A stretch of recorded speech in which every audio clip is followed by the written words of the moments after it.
Hello, happy Holi सर्वांना. आज ना सिंपल अशी साडी घालून तयार झाले होते. आता मी थोडं काय आवरायचं म्हटलं की आमच्या छोट्या साहेबांना ना नेहमी उत्सुकता असते, ही मम्मा मला सोडून मोबाईलमध्ये नेमकी करते तरी काय. मग त्याला उचलून घेतलं वरती. त्याला ना एवढा राग आला होता ना मी त्याला खाली सोडलं म्हणून. आता घरात लहान मुलं असली ना की सगळ्या लेडीजच्या मागे अशीच धावपळ असते. तुम्ही सर्व पण या गोष्टीला रिलेट करत असाल नक्कीच.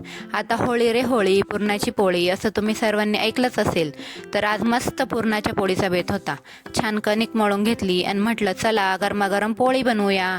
दिवसभराच्या धावपळीनंतर ना साडी सवरती गरम गरम पुरणाची पोळी बनवण्याची सुख ना काही वेगळंच असतं. छान कणकेची वाटी करून घेतली आणि त्यात पुरण भरलं आणि घेतली पोळी लाटायला. मनात म्हटलं फुटू नको ग बाई, मागून सासूबाई बघताय बरं का. आणि राखला बाई पोळीने माझा मान आणि टम्म फुगली. मग काय भेटली ना मागून शाबासकी. चला तर मग गरमागरम आमटीसोबत तुम्ही पण खाऊन घ्या पोळी. सण येतो, रंग येतो, पण यंदाची होळी ना माझ्यासाठी फक्त रंगांची नाही तर माझ्या हातल्या आईपणाचा एक गोड उत्सव आहे. हळदी कुंकू वाहून जेव्हा मी अग्निदेवतेला नमस्कार केला ना तेव्हा डोळे मिटून फक्त एकच मागणं मागितलं, जशी ही होळी वाईटाचा नाश करते ना तशी माझ्या घरावरची आणि माझ्या बाळावरची सर्व संकटे या अग्नीत भस्म होऊन जाऊ देत. आता रियांशने पण छान होळीला चक्कर मारली आणि मस्त देवबाप्पा केला. हे देवा, असाच तुझा आशीर्वाद आमच्या सर्वांवर कायम असू दे.